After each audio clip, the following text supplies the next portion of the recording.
Hello everyone, my name is Claudia. I am a preschool instructor at Roosevelt Community Center.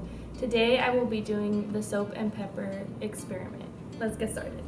As you can see, you will need a plate, preferably white, some dish soap or hand soap, some pepper,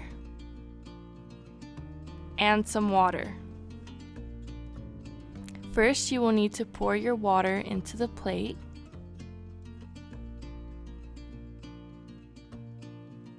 Then go ahead and sprinkle the pepper on top of the water generously.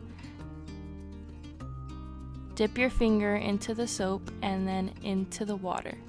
And voila! That's your soap and pepper experiment.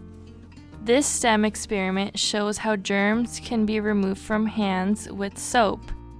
We encourage you to try this activity at home with your family.